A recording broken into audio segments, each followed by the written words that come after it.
నమస్తే welcome to సత్యాగ్రహి power shift rising stars with Errola Srinivas. ఇవాళ మనతో ఉన్నారు. ముందుగా వెల్కమ్ చేద్దాం. అన్న నమస్తే. నమస్తే. బావురా అన్న? బావురా? బాగున్నా. జై తెలంగాణ అన్న. జై తెలంగాణ అన్న. జై తెలంగాణ. జై తెలంగాణ అన్న. జై తెలంగాణ. జై తెలంగాణ అన్న. జై తెలంగాణ. ఇప్పుడు ఉత్సాహంగా నేను అడిగినటువంటి ప్రశ్నలకు అన్నిటికీ సమాధానం చెప్తారా లేకపోతే నిరుత్సాహపడతారా? ఎందుకు పడతా? ఎందుకంటే కొన్ని నిరుత్సాహపడే ప్రశ్నలు ఉన్నాయి, అందుకోసమే చెప్తా ఉన్నా. ఏ ప్రశ్నకైనా సమాధానం క్లియర్ అన్న? క్లియర్. ఎందుకు అరెస్ట్ చేసిరన్న మొన్న మిమ్మల్ని? ఈ ప్రభుత్వము ఎవరైతే ఈ ప్రభుత్వం మీద ప్రశ్నిస్తున్నారో, ప్రభుత్వాన్ని నిలదీస్తున్నారో వాళ్ళ మీద అక్రమంగా కేసులు పెట్టి ప్రభుత్వము కేసులలో ఇరికించి ఈ పార్టీని డిమోరల్ చేయాలని చూస్తూ ఉన్నది. మీ 6 గ్యారెంటీలు ఏమైనా అన్నందుకు ఈ ప్రభుత్వానికి నచ్చట్లేదు.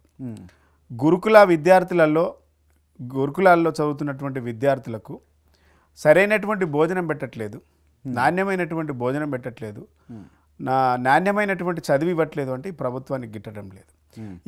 ఈ ప్రభుత్వం అధికారంలోకి వచ్చిన తర్వాత 1000కి పైగా విద్యార్థులు అస్వస్థతకు గురై హాస్పిటల్లో పడిండ్రు. వాళ్ళకు ఆరోగ్యపరమైనటువంటి సమస్యలు వచ్చినాయి. విషపూరితమైనటువంటి ఆహారం తిని విద్యార్థులు హాస్పిటల్లో పాలైనరు.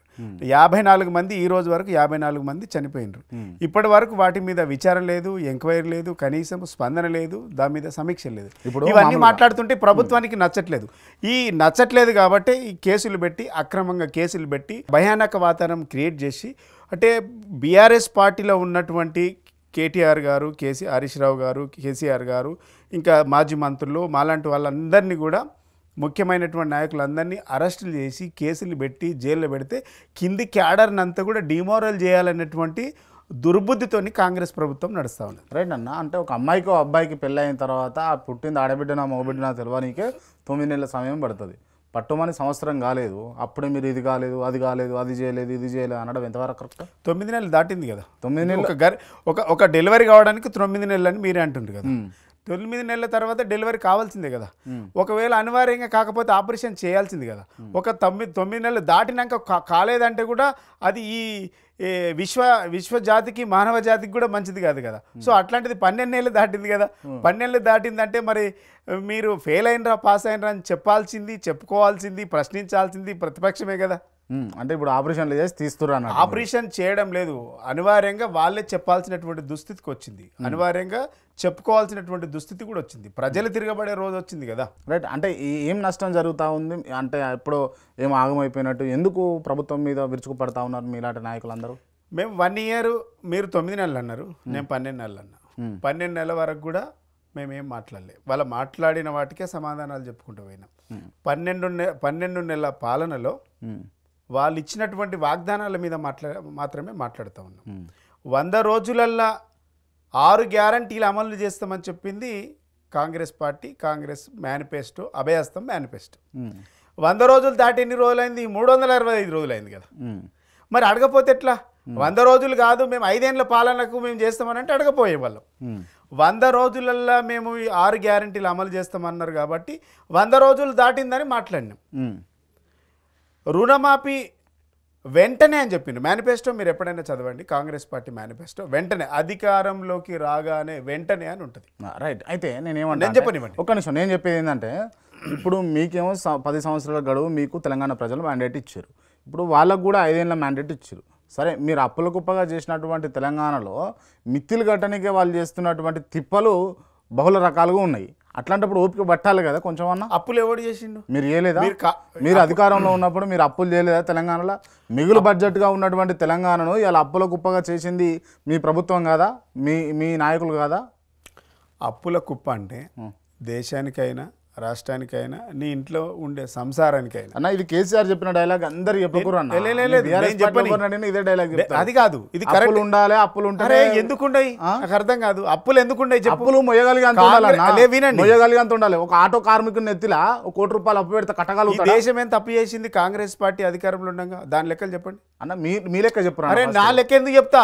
ఈ దేశానికి సమస్య మీ ఇంటి ముచ్చట అడితే మీరు పక్కింటిలో ముచ్చట తీయొద్దు. నేనేమంటున్నా, ఈ తెలంగాణ రాష్ట్రం విభజన జరిగినప్పుడు 72,000 కోట్ల అప్పు ఉంది.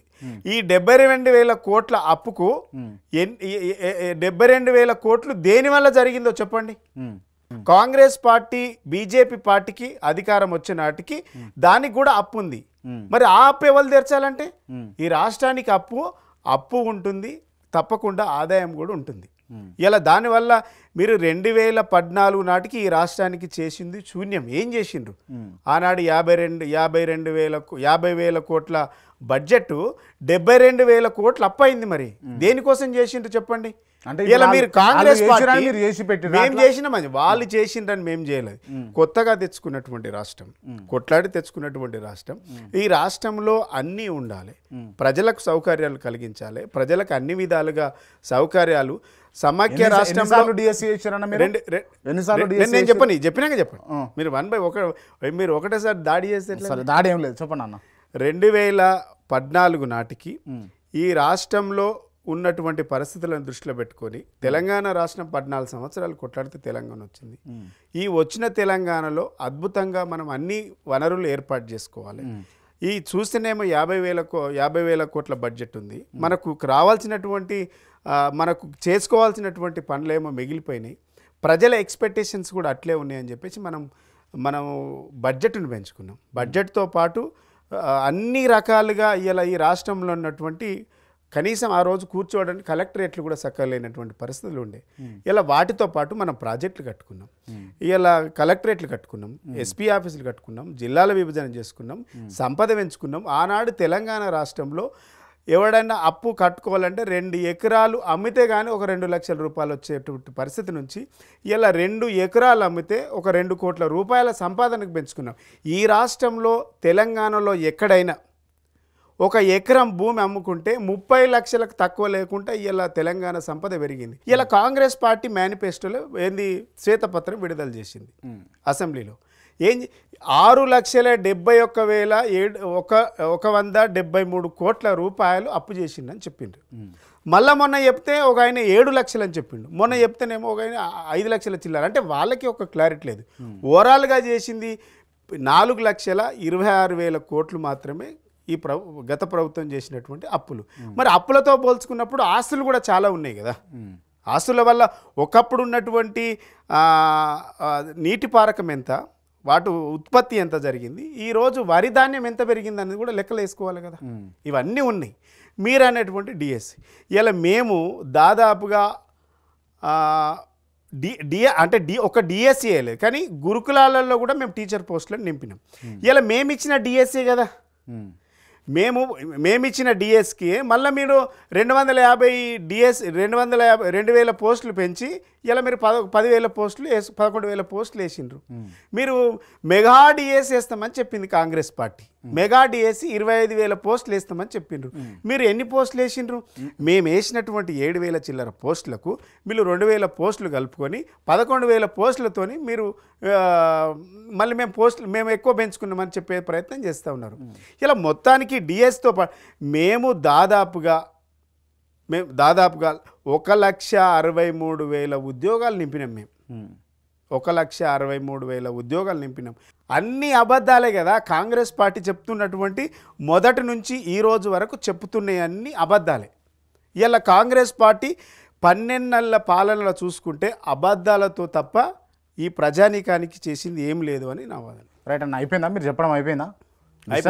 మళ్ళీ మీరు అడుగుతున్నారు కదా, అంటే మీరు వెంటనే అడుగుతున్నారు. నేను ఆగిన. రైట్ అన్న, నిజంగా మీరు 10 ఏళ్లలో మీరు చేసింది గొప్ప, ఇదే మేము గొప్పగా చేసింది అని అన్నది ఏంటి? ఏది చేయలేదు. మేము ఏది చేసి ఒకటి మేము ఇప్పుడు కాళేశ్వరం కట్టినాం. లక్షల ఏదన్నా తిప్పిపోతల పథకమా, అది ఎత్తిపోతల పథకం ఏందన్నట్టు? ఎత్తిపోతల పథకమే. మరి తిప్పిపోతల పథకం అంటే నాకు తెలియదు కాదా? ఓకే, ఇంకా ఎత్తిపోతల పథకం తీసుకొచ్చినాం. కాళేశ్వరం వల్ల ఇలా హైదరాబాద్కు కూడా తాగునీరు తీసుకొచ్చేటువంటి పరిస్థితి చేసినాం. హరితహారం పెట్టారు కదా మీరు స్టార్టింగ్లో. హరితహారం తోటి ఎన్ని కోట్ల కుంభకోణం జరిగింది? దాంట్లో కుంభకోణం ఉంటే ఇప్పుడు ఈ రాష్ట్ర ప్రభుత్వం నాకు తెలిసి 33 శాఖల మీద ఎంక్వైరీ కమిషన్ వేసుకున్నారు. మరి వాళ్ళ దగ్గర ఉంది కదా ప్రభుత్వం, వాళ్ళ దగ్గర ఉన్నప్పుడు వాళ్ళే బయట పెట్టాలి కదా ఎన్ని కుంభకోణాలు ఏడ జరిగినాయి. ఇప్పటి వరకు ఈ అన్ని శాఖల మీద వాళ్ళు ఎంక్వైరీ వేసుకున్నారు. తెలుస్తుంది ఏడ కుంభకోణం జరిగింది, ఎక్కడెక్కడ జరిగింది అనేది వాళ్ళే చెప్పాలి కదా. Right, okay. ఈ కొద్దిసేపు మనం పొలిటికల్ అంశాలను పక్కన పెట్టి పర్సనల్గా పోదామన్నా. మీరు ఎమ్మెల్యే కావాలని మీకు తాహతం ఉండేనా అన్న? కోరిక ఉండేనా? ఎందుకు ఉండదు? ఉండేనా? డెఫినెట్గా ఉంటుంది కదా. కంటోన్మెంట్ నుంచి ట్రై చేసిరా మీరేమన్నా? అంటే చేసిరా? ఇప్పుడు కూడా కంటోన్మెంట్ని పట్టుకొని ఉన్నారు ఏమన్నా? అంటే ఇప్పుడు ఈ, ఆ, నా ఇల్లు కంటోన్మెంట్లో ఉంటుంది. యాక్చువల్గా నేను అడిగింది జహీరాబాద్ అడిగారు. కేసీఆర్ గారు కూడా జహీరాబాద్ ఇస్తామని చెప్పిండ్రు. నేను నా ఇల్లు కంటోన్మెంట్లో కాబట్టి అంటే ఎలక్షన్ల ముంగట నేను గమనించిన 2-3 సార్లు. అంటే వచ్చే పోయేతో నాకు అదే కాబట్టి వాల్ పెయింటింగ్ ఎక్కువ కనబడతా ఉంటుంది, ఎర్రొల్ల శ్రీనివాస్ అని చెప్పేసి. అంటే నేను అంటే నాకు మా ఇల్లే కంటోన్మెంట్లు ఉంటుంది. ఇల్లే కంటోన్మెంట్లు ఉంటుంది కాబట్టి జనాలు అందరు కూడా కంటోన్మెంట్లోనే ఉంటారు అనే దాంట్లో జనాలు అనుకున్నారు. ఆల్రెడీ అక్కడ ఎస్టాబ్లిష్డ్గా ఒక పర్సన్ ఉన్నట్టున్నాడుగా మీ పార్టీలోకి నుంచి. ఎవరు అంటే ఎస్టాబ్లిష్డ్ అంటే అందరం అక్కడ ఉన్న వాళ్ళు కూడా అడిగినారు. ఎట్ ద సేమ్ టైం నేను కూడా అక్కడ జహీరాబాద్లో నేను కావాలనుకున్నాం. లాస్ట్కి చివరికి పార్టీ నిర్ణయం చేస్తుంది. జహీరాబాద్ అసెంబ్లీ అడిగిరా, మీరు పార్లమెంట్ అడిగిరా? జహీరాబాద్ అసెంబ్లీ అడిగిన. రాజకీయంగా ఎదగాలంటే ఏం కావాలన్నా? శ్రమించాలి, కష్టపడాలి. కష్టపడితే కావచ్చు కదా, అంతే కదా. కష్టపడితే ఏదైనా కావచ్చు అంటారా? కష్టపడితే ఏదైనా కావచ్చు కదా. కష్టపడ్డోళ్ళే అవుతారా? కష్టపడితేనే అవుతారు కదా. కష్టపడితేనే అవుతారు కదా. అంటే డబ్బుల ఈక్వేషన్ లేకపోతే క్యాస్ట్ ఈక్వేషన్లు ఉండయా? ఇప్పుడు డబ్బుల ఈక్వేషను, క్యాస్ట్ ఈక్వేషన్ అంటే ఇప్పుడు మా పార్టీలో చాలామంది విద్యార్థి నాయకులకు టికెట్లు ఇచ్చినాం. మరి వాళ్ళకు డబ్బు లేదు కదా. కానీ డబ్బు ఇప్పుడు సంపాదించు. నేను ఏమంటున్నా, డబ్బు లేదు కదా. అది వేరే విషయం, నేను మాట్లాడా. ఇప్పుడు డబ్బు ప్రామాణికం కొన్ని విషయాలలో ఉంటుంది, నేను కాదన్నా. డబ్బు లేకుండా అంతా జరుగుతుంది అన్న.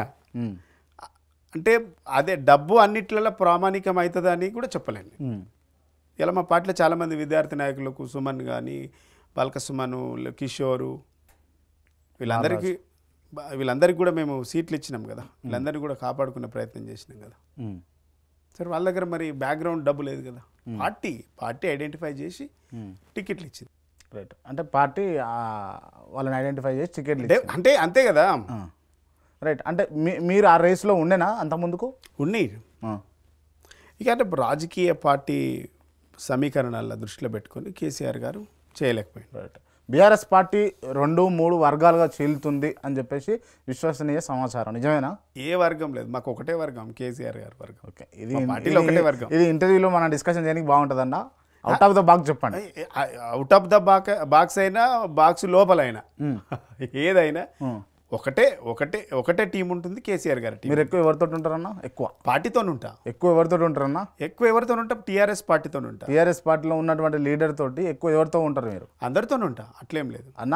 ఎక్కువ ఎవరితో ఉంటారు అన్న? నేను గుచ్చు అడుగుతున్నా. ఎవరితో ఉంటా అంటే ఇప్పుడు హరీష్ అన్నతో ఉంటాయి ఎక్కువ. మీ పేరు బయటకు తీసారుగా, హరీష్ అన్నతో ఉంటారు మీరు. ఎందుకు రామన్నతో ఎందుకు ఎక్కువ తిరగారు? ఎందుకు రామన్నతో కూడా ఉంటా, కేసీఆర్ గారితో ఉంటా. ఎక్కువ ఉండరు మీరు. అంటే మీరు అనుకుంటున్నట్లు, అంటే పబ్లిక్ చూసేటువంటి కోణంలో మీరు చెప్తా ఉన్నారు. ఇప్పుడు నేనేమంటున్నా, పార్టీకి వెళ్ళినప్పుడు డెఫినెట్గా అందరితో ఉంటాం కదా. ఇప్పుడు నేను కమిషన్ చైర్మన్గా చేసిన, అప్పుడు పార్టీకి సంబంధం లేకుంటున్నా. ఫర్ ఎగ్జాంపుల్ ఇప్పుడు నాది సిద్దిపేట, నెగిటివిటీ సిద్దిపేట మా ఎమ్మెల్యే కాబట్టి తప్పకుండా కొన్ని సందర్భాల్లో పోవాల్సి వస్తుంది, ఉంటాం అక్కడ. రెండోసారి నేను కార్పొరేషన్ చైర్మన్ అయిన తర్వాత టీఎస్ఎంఐడిసి చైర్మన్ ఉన్నవాటి తన హెల్త్ మినిస్టర్గా ఉన్నాడు. హెల్త్ మినిస్టర్గా ఉన్నాడు కాబట్టి డెఫినెట్గా ఆయన కింది శాఖ కాబట్టి ఆయనతో ఉన్నాం. రైట్. మీకు ఎవరు ఇప్పించారన్నా చైర్మన్ పదవి? ఎవరు? కేసీఆర్ గారు ఇచ్చారు.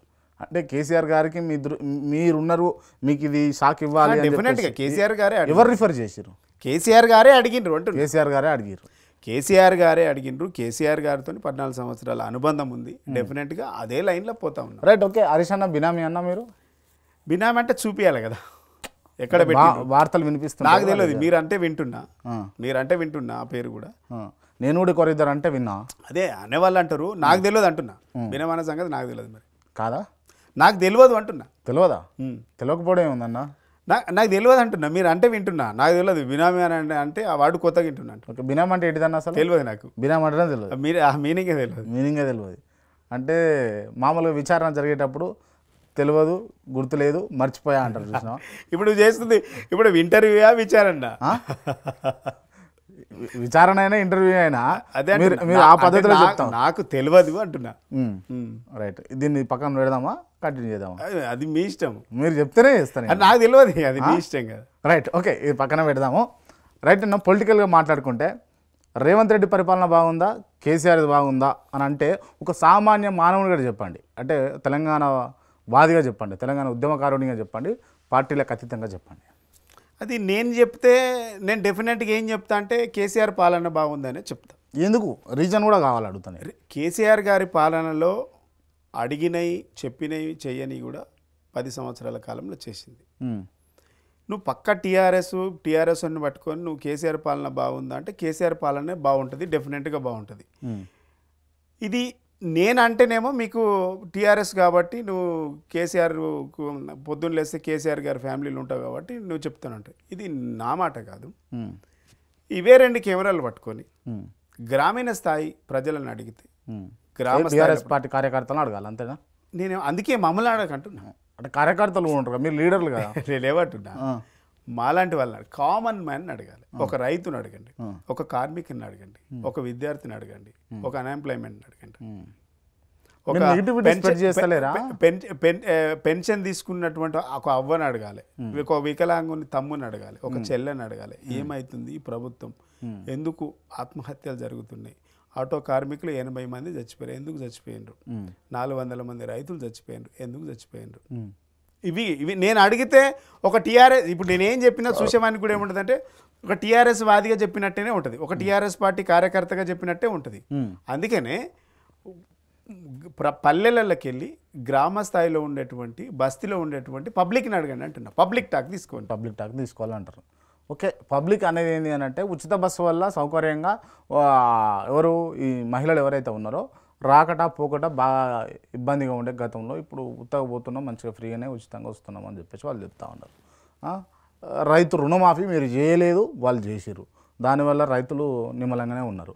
కొంతమంది నిరుద్యోగులకు ఇలా ఉద్యోగాలు ఇచ్చింది కాంగ్రెస్ పార్టీ. గతంలో డిఎస్సి సంబంధించిన ఉద్యోగాలు మీరు ఇవ్వలే, వాళ్ళైతే రిలీజ్ చేశారు. సో ఇటువంటి జరుగుతూ ఉన్నాయి, వాళ్ళు కూడా నిమ్మలంగానే ఉన్నారు కదా మీరు చెప్తున్నటువంటి వర్గాలు. డిఎస్సి ఒక డిఎస్సి తప్ప గురుకులాల్లో టీచర్ పోస్టులు నింపినాం, మిగిలిన అన్ని పోస్టులు నింపినాం. గురుకులాల డిఎస్సి మాత్రం 7,000 చిల్లర పోస్టులు మేమిచ్చిన నోటిఫికేషన్, మళ్ళీ వాటికి 2,000 చిల్లర పోస్టులు కలిపి 10,000 చిల్లర పోస్టులు మాత్రమే కాంగ్రెస్ పార్టీ ప్రభుత్వం అధికారంలోకి వచ్చిన తర్వాత నోటిఫికేషన్ ఇచ్చింది. వాళ్ళు దాంట్లో కూడా ఏం చేసిండ్రు, నోటిఫికేషన్ ఇచ్చే ముందు నోటిఫికేషన్ను అప్లికేషన్ రుసుము తీసుకోమనేసి మేనిఫెస్టోలో పెట్టింది. కానీ అప్లికేషన్ రుసుము కింద 100 రూపాయలు ప్రతి అన్ఎంప్లాయ్మెంట్ దగ్గర ప్రతి విద్యార్థి దగ్గర తీసుకున్నది. సో నోటిఫికేషన్ వాళ్ళు ఎన్ని యాడ్ చేసిండ్రు, 2,500 యాడ్ చేసిండ్రు కదా. మరి వాళ్ళు ఇచ్చింది నోటిఫికేషన్ ఎక్కడైతే అది మా నోటిఫికేషన్ కదా. అధికారంలోకి వస్తే మేము కూడా ఇచ్చేవాళ్ళం ఇవే పోస్టులు. మేము ఇచ్చినటువంటి పోస్టులకు మేము కంప్లీట్ చేసినటువంటి ఇంటర్వ్యూలకు ఆర్డర్ కాపీలు ఇచ్చి వాళ్ళ ఖాతాలు వేసుకొని డబ్బా కొట్టుకుంటారు. అది ఇప్పుడు అశోక్ నగర్ చివరస్తకి వెళ్ళి చిక్కడపల్లి లైబ్రరీకి వెళ్ళి ఏ అన్ఎంప్లాయ్మెంట్ని అడిగినా, ఏ ఉస్మానియా యూనివర్సిటీలో ప్రిపేర్ అవుతున్నటువంటి విద్యార్థిని అడిగినా ఈ పోస్టులు ఎవరు ఇచ్చిండ్రు, ఈ పోస్టులు ఎన్ని ఇచ్చిండ్రు అనేది ఎవరిని అడిగినా చెప్తారు, నేను చెప్పుడు కాదు కదా. ఇలా కాంగ్రెస్ పార్టీ నాయకులను లేకుంటే మంత్రులను ముఖ్యమంత్రిని అశోక్ నగర్ చివరస్తకి వెళ్ళి మేము 50,000 పోస్టులు మేమే ఇచ్చినామని చెప్పమానండి. వాళ్ళకి నిజంగా దమ్ముంటే 50,000 పోస్టులు ఇగో మేమే ఇచ్చినామని చెప్పమానండి. అశోక్ నగర్ చివరస్తలో విద్యార్థులు ధర్నా చేస్తే విద్యార్థుల దగ్గరికి వెళ్ళి రాహుల్ గాంధీ, ఇక్కడ ఉన్నటువంటి పిసిసి ప్రెసిడెంట్, వీళ్ళందరూ వెళ్ళి అధికారంలోకి వస్తే సంవత్సరంలో 2 లక్షల ఉద్యోగాలు ఇస్తామని చెప్పిండ్రు. సంవత్సరంలో ఇలా 390 రోజులు అయింది. ఇలాంటికి 390 రోజులల్లో మీరు ఇచ్చిన ఉద్యోగాలు ఏంటండి? 12,000 ఉద్యోగాలు ఇచ్చిండ్రు. మీరు ఇచ్చినవి 12,000 అక్షరాల 12,000 ఉద్యోగాలు ఇచ్చిండ్రు. మిగిలిన ఉద్యోగాలన్నీ మేము ఇచ్చిన ఉద్యోగాలు. ఇలా 50,000 ఉద్యోగాలు ఇచ్చినామని అసలు ఈ ప్రభుత్వం చాలా సిగ్గు లేకుండా చెప్పుకుంటుంది. 50,000 ఉద్యోగాలు ఏడిచ్చాను మీరు. ఇలా అదే ఉద్యోగాలు అక్కడ ఉన్నటువంటి విద్యార్థుల దగ్గరికి వెళ్ళండి, 50,000 ఉద్యోగాలు మేమే ఇచ్చినామా చెప్పమని ధైర్యంగా. ఇలా ఉద్యోగాలు అడిగినందుకు ఆ రోజు అసెంబ్లీలో 1:100 పెంచాలి, ప్రిలిమ్స్ 1:100 పెంచాలనేసి చెప్పిండ్రు బట్టి విక్రమార్క గారు.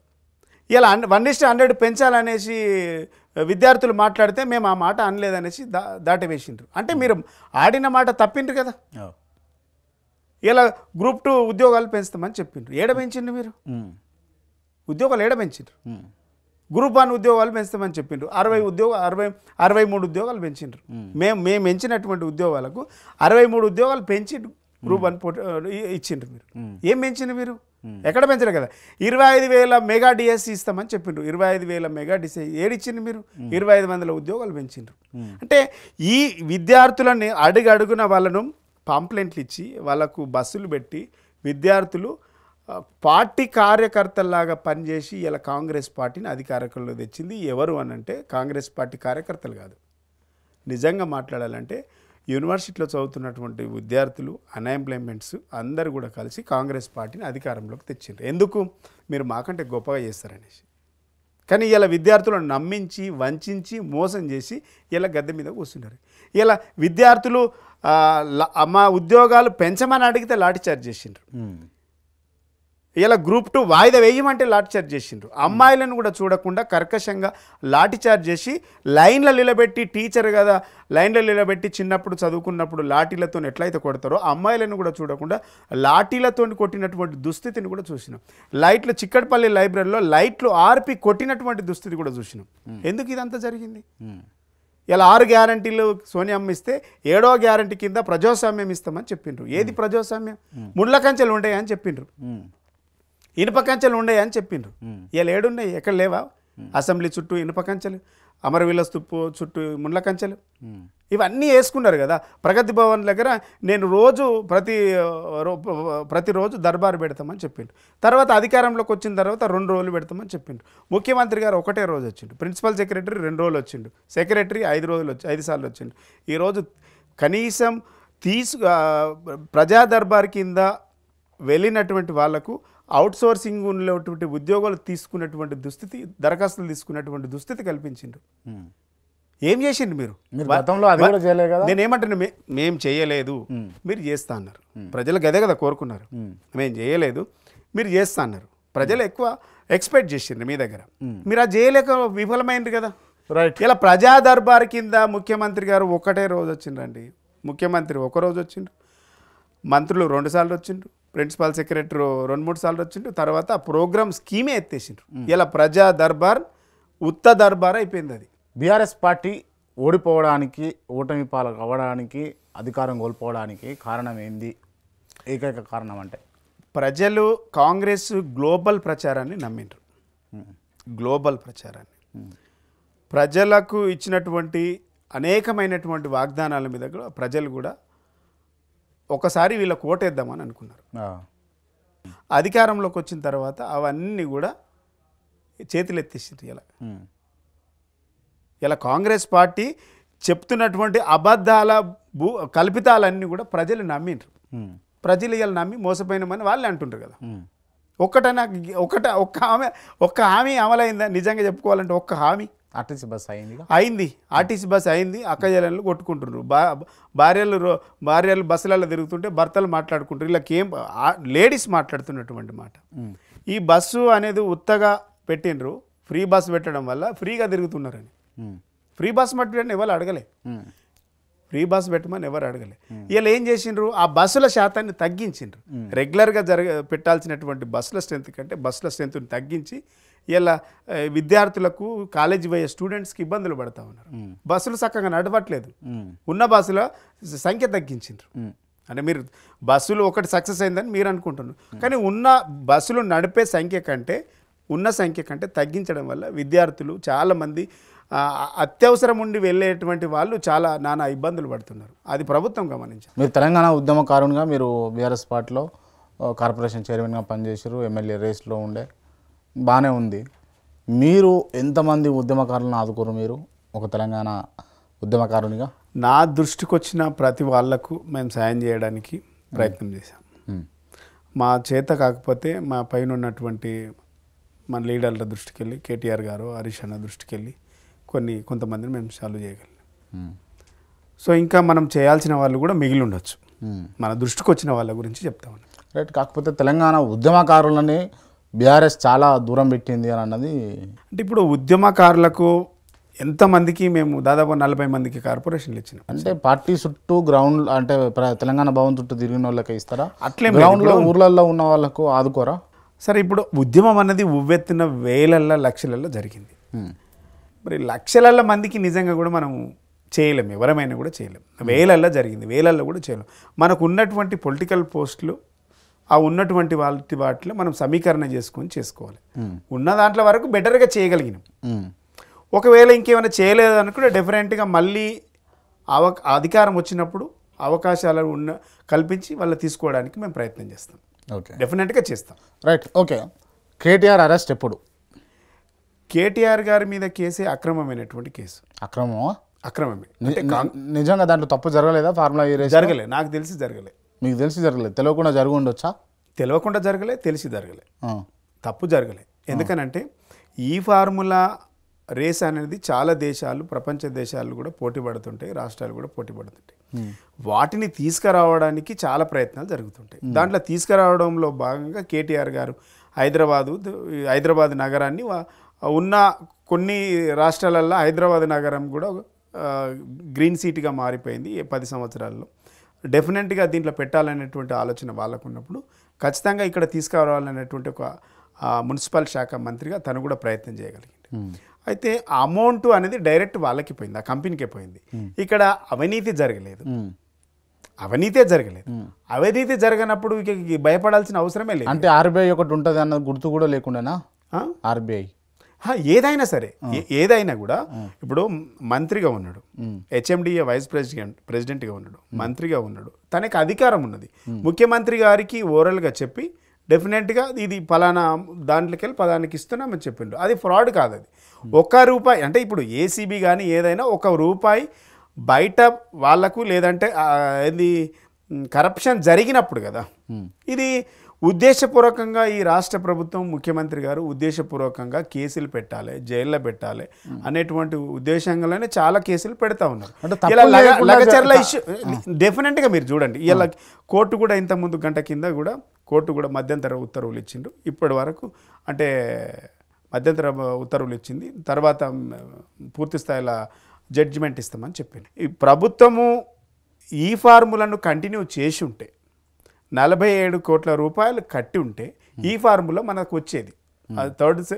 థర్డ్ ఇన్స్టాల్మెంట్ కట్టి ఉంటే డెఫినెట్గా అది మన దగ్గర జరిగేది. అది ప్రపంచవ్యాప్తంగా 50,000 కోట్ల మంది దాన్ని టీవీల ద్వారా వీక్షించడం జరిగిందంటే దానివల్ల ఈ ఫార్ములా రేస్ వంటి రావడం వల్ల ఇక్కడ బిజినెస్ పెరుగుతుంది, దాని సంపద పెరుగుతుంది, 600 నుంచి 700 కోట్ల రూపాయల ఇన్కమ్ జనరేటర్ అయితే అనేసి నెల్సన్ అనేటువంటి ఒక ఆర్గనైజేషన్ సర్వే ద్వారా చెప్పింది. మరి అవన్నిటినీ ప్రభుత్వము మంచి పని చేసింది ప్రోత్సహించాలి, మంచి పని చేసిందని డెఫినెట్గా ముందుకు తీసుకెళ్ళాలి. ఈ ప్రభుత్వం ఏం చేస్తుంది, వచ్చినప్పటి నుంచి ఇప్పటి వరకు కూడా మాకున్నటువంటి ప్రతి పథకాన్ని మార్చడమే టార్గెట్గా పెట్టుకుంది. కేసీఆర్ ఆనవాళ్ళు లేకుండా చేస్తామని చెప్తుండ్రు. కేసీఆర్ ఆనవాళ్ళు లేకుండా చేయడం అంటే తెలంగాణ లేకుండా చేయడం, అది గుర్తుపెట్టుకోవాలి. కేసీఆర్కు తెలంగాణకు అంత సంబంధం ఉందా? లేదంటారా? కేసీఆర్ లేకుంటే తెలంగాణ వచ్చేదా? కేసీఆర్ ఒక్కడే ముందు ఏమంటున్నా, కేసీఆర్ లేకుంటే తెలంగాణ వచ్చేదా? మనం మరి ఈ డిబేట్ పెడదామా? కేసీఆర్ లేకుంటే తెలంగాణ వచ్చేదా?